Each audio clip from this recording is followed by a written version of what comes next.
And welcome back. The final interview for this morning is with another author, and he is Johan Raath. He's written a book called Blood Money. And the thought that went through my mind when I looked at the blurb at the back of the book and saw that it's a story about the ex-Reki's mission as a private military contractor in Iraq, I thought, gee whiz, how appropriately has he entitled the book? Because the perception of a lot of us, myself included, is that people who go to war-torn zones to go and work there, not necessarily go and fight somebody else's fight, but even to go and work there, is perceived as being a mercenary. So I wonder how the author will respond to that introduction and the fact that he was bold and brave enough to entitle the book Blood Money. Good morning, welcome to the show. Morning, Julie.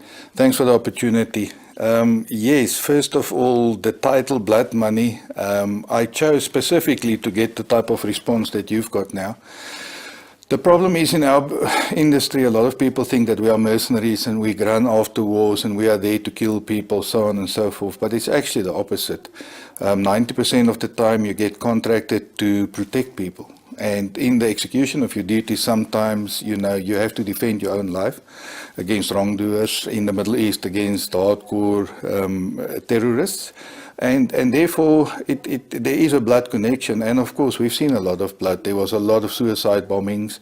I've lost people that worked for me, that was close to me. We've seen a lot of blood being spilled in the sands and in the streets of Iraq. And I thought it would be appropriate to call it blood money. But also what a lot of people don't know is that from the period 2004, when the contractors or the private guys started arriving... Not mercenaries. Not mercenaries. And, okay. And I'll get back to that now. But what a lot of people don't know is that there are almost 40 South Africans that died in Iraq in the execution of their protective tasks. So the first one was in January 2004, and it went on till about 2010. And in that 6-year period, 38 people lost their lives. None of them were combatants in a war on behalf of somebody else. They were protecting people, installations, convoys, airports, infrastructure, so that the American soldiers that was there could be freed up to fight against Al-Qaeda and the terrorist organizations. So the US Army just ran out of bodies, and they opened it up to private people to come in. And to protect, to help them, to free up soldiers, for a combat soldier to stand at the airport, guard duty and so on was not effective for them. They needed these people in the field. So we went over as private military contractors. A lot of people say, yeah, that's just another name for a mercenary. It is not in a way.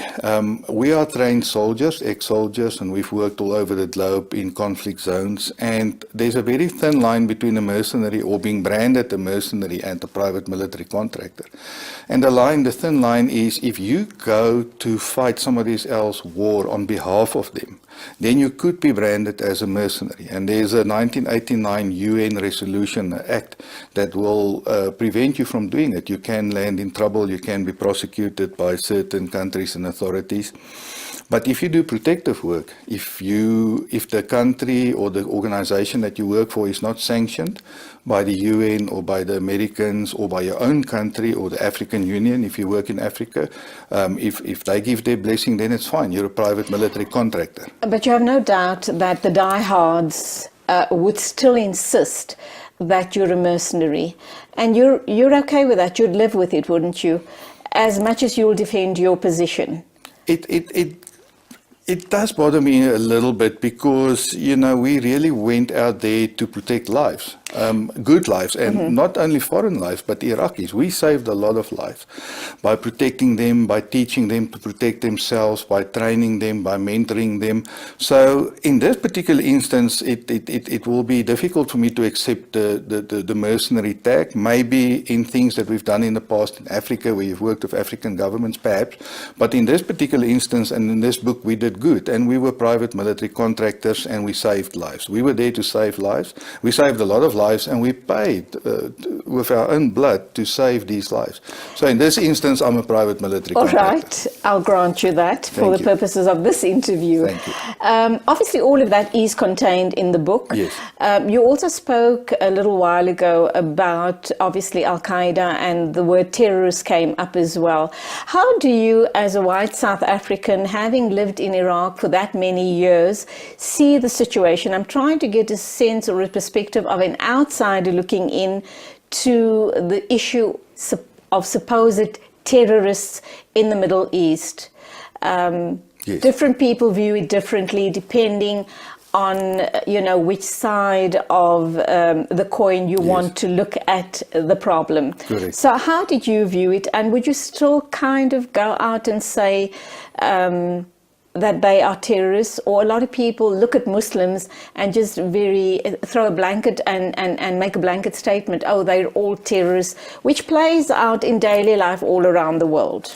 Yes, so this is a very complex matter, particularly in Iraq. We must remember Iraq's history is a very old and one with traditions. They go back 8,000 years to the Sumerians, and then after that it was the Akkadians, the Babylonians, and so on and so forth, up to the Persians. There were empires built in Iraq because all your powerful nations like the old Arabia, which is Saudi, and the old Persia, which is Iran, and Turkey was surrounding Iraq. So Iraq is actually in the heart of the Middle East, and it used to be called the land of the two rivers. And in Mesopotamia, farming was invented, speech was invented, writing was invented there, the wheel was invented there, they had farming was invented there. It's basically the dawn of civilization, if you look at that, and there's a lot of history there. So your interest, you're going into such amazing historical details here. Your interest in the Middle East, the rich history of the Middle East, which is contained in the book, did it come about whilst you were in Iraq or prior to you going there?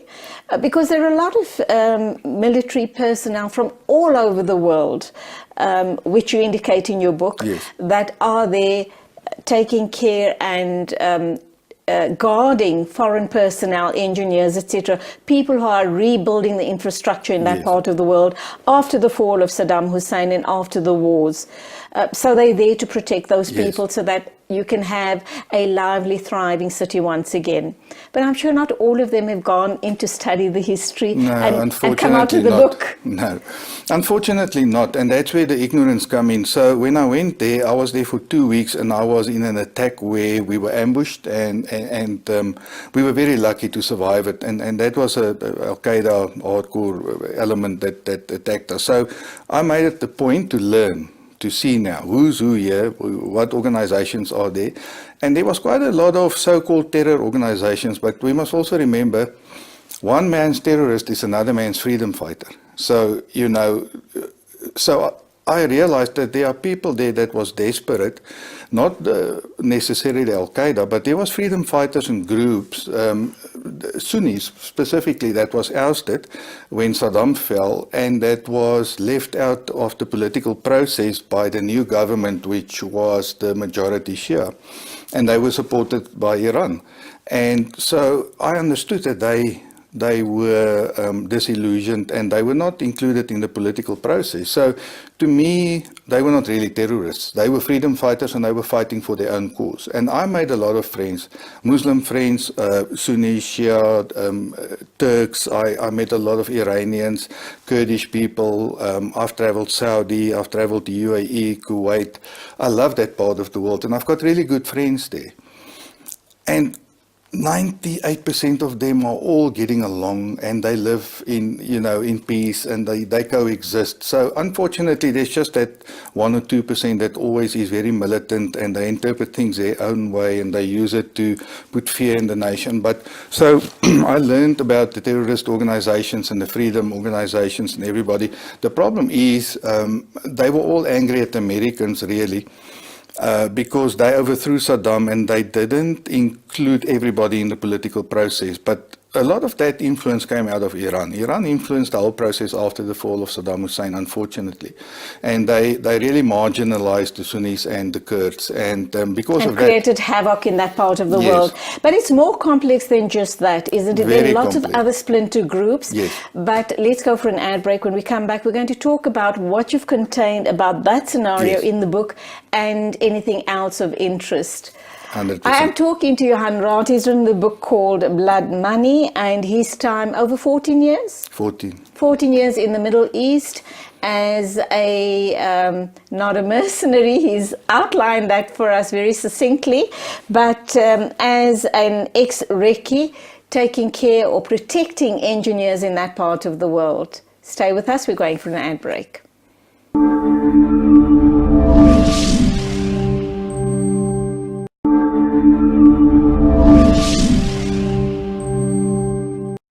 Welcome back. We're talking to Johan Raath about the book he's written, his time in Iraq, over 14 years, and the book is called Blood Money. Do stay with us. I think this is quite riveting, talking to him about the issues in that part of the world. Just before the ad break, I did indicate that I think it is very, very complex, which you've agreed to. Yes. There's also the issue, one of the chapters in the book, you talk about caught up in tribalism. Yes. That goes even deeper, doesn't it? Yes, tribalism is very rife there. You know, I've worked in Africa, over 16 countries, and we've seen tribalism and we understand it, but it was kind of taken to another level when I went to southern Iraq. All of Iraq, actually, in the Middle East is very tribal, and as you will read in one of my annexures on the early history of Islam, it was the tribes that got together and they chose the caliph and the successor to the Prophet Muhammad and so on and so forth. So, but even then, because of the tribes not agreeing and understanding each other, there was eventually a split on how they chose their caliph and how they proceeded with their religion and their business. So from an early age, it seems to me that there was a lot of tribalism and problems there. So in southern Iraq especially, it's extremely tribal. Everything is run along tribal lines, the police, the military, the government, all these bloodlines there.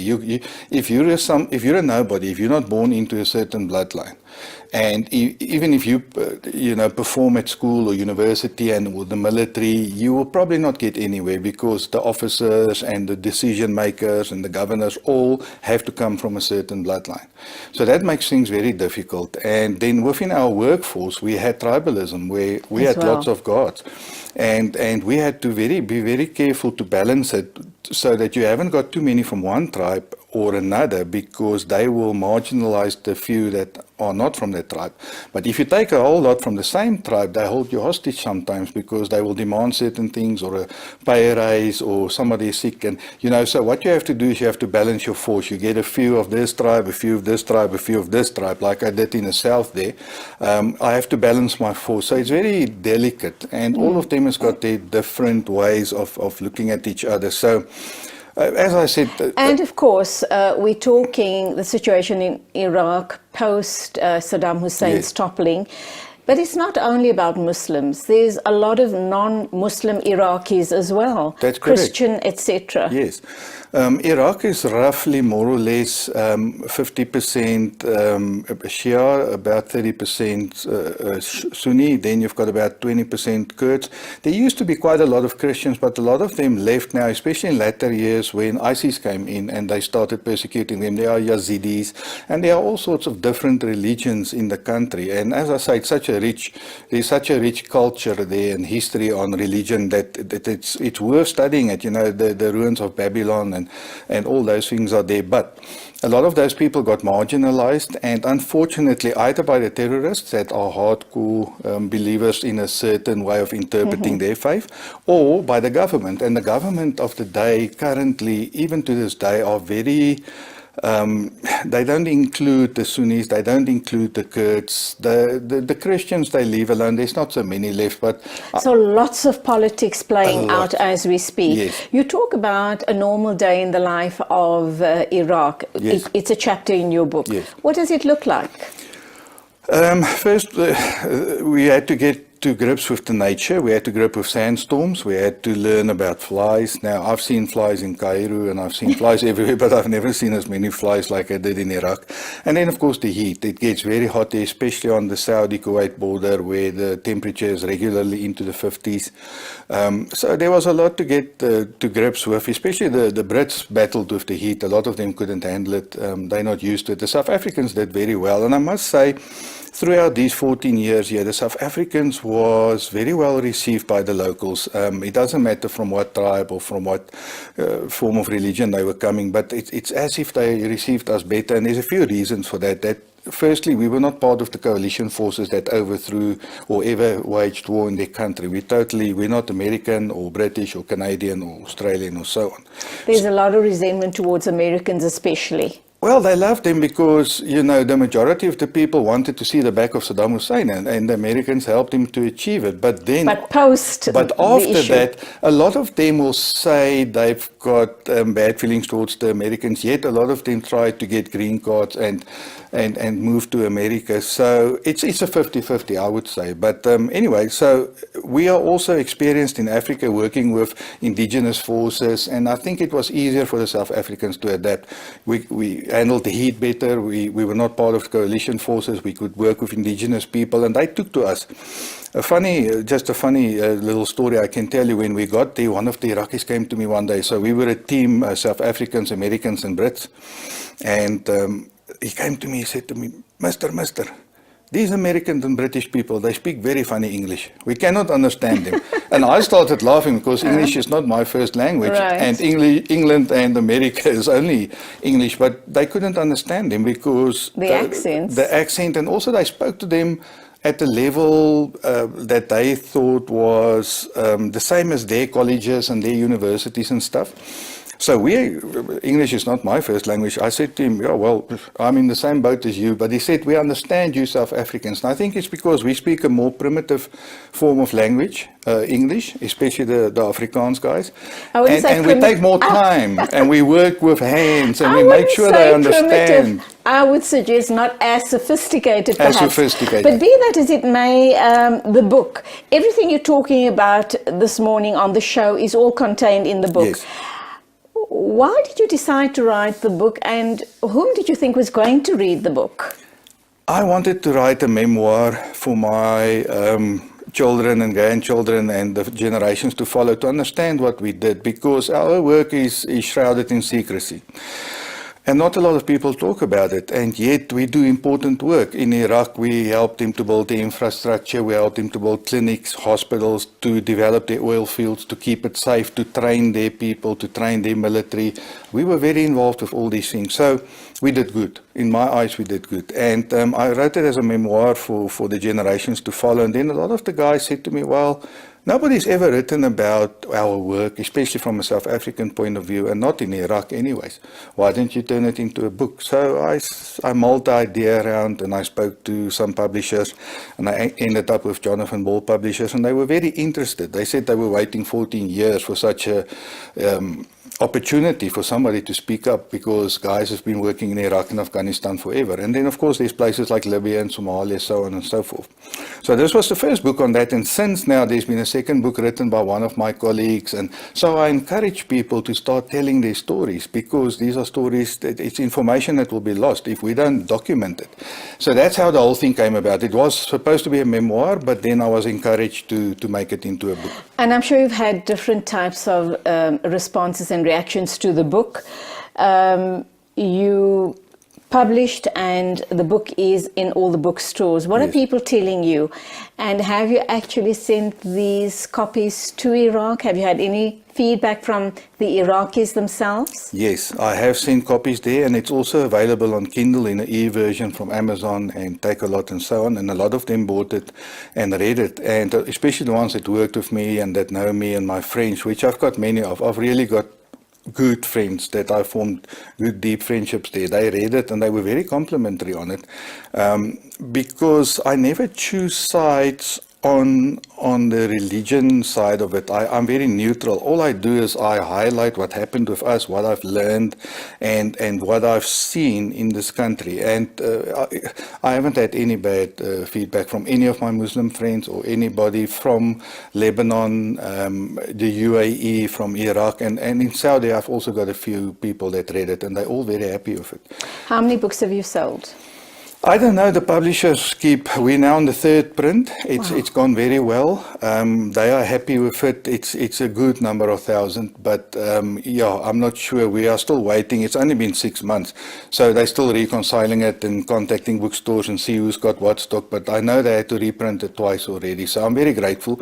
And so far, it's been very well received from all and sundry. 14 years later, you're back in South Africa. What are you doing now? And at this stage of your life, are there any thoughts of ever going back to a war zone to go and do what you did 14 years ago?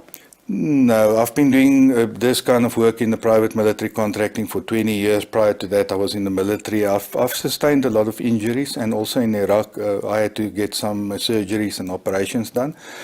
So my body is a bit tired. I'm taking time out. I'm now looking into forming a foundation to help people that got injured in Iraq that need medical treatment, because there's quite a lot of people that came back with physical and mental scars. But when you get contracted to do this type of work, are you not covered by medical insurance? We were in the beginning, and then later on in years, some companies started to cut corners on that. Okay. And a lot of South Africans didn't know that they had insurance and how it worked. And unfortunately, a lot of them lost out. So I'm busy with an awareness campaign on that, and I want to form a charity. I'm in the process of doing it to try and raise money to have these guys treated. And PTSD, we spoke about it before the program, post-traumatic stress disorder. We saw a lot of blood. A lot of us saw a lot of violence. We lost friends next to us, so on and so forth. It doesn't necessarily affect everybody the same, but there are people that also need to be spoken to and to get some form of treatment for PTSD. And that's a taboo subject in our country. From our old military days, nobody ever wanted to talk about it. The old government just swept it under the carpet, and it's an unmanly thing, it seems like, to talk about. But I really want to highlight it because people need help. So I want to do charity. That's what I want. Well, good on you. I do hope you're going to give back. And we've come to the end of the interview. Your final words. I have made such good Muslim friends in the Middle East. I have made it my duty to learn and understand them, their religion, the pillars of Islam, Ramadan, Ashura, the whole lot, and I've got a lot of respect for them. The West do not have to worry about Islam as a religion. They have to worry about a few, 1 or 2% troublemakers, but I love it. I would like to go back just to visit my friends, not to go and work and to do anything. But I love that part of the world. I like the commitment. I like the tradition. I love the people. Thank you for being with us, and all the very best for your future, and very especially setting up of the foundation. Thank you, madam. Thank you very much. That was Johan Raath talking about his book, Blood Money. Spent 14 years in Iraq and has gone on and written a book about it. If for nothing else, I would suggest you get the book to read the rich historical history that he's documented in the book about that part of the world, the amazing maps that he's sketched out of early Iraq, and then of course after the wars and after all of the separation of all the states, etc. Very, very fascinating indeed. So do hope you're going to go out and get the book, and we thank the author for putting his life on the line to protect possibly very innocent men, women and children. That brings us to the end of the show. Thank you for watching. Can't wait to get back together with you on Wednesday next week. And as always, please take care on the roads. A very, very big thank you to the hard-working production team. Until the next time, as always, it is Khudafez from me, Julie Ali. Ya hala, ya hala, ya hala, ya hala, ya hala, ya hala, ya hala, ya hala, ya hala. يا هلا ويا هلا ويا هلا ويا هلا حن قلبي على جمعة الخير هلا حن قلبي على جمعة الخير هلا يا هلا ويا هلا ويا هلا ويا هلا يا هلا ويا هلا ويا هلا ويا يا هلا ويا هلا ويا هلا ويا هلا يا هلا ويا هلا ويا هلا ويا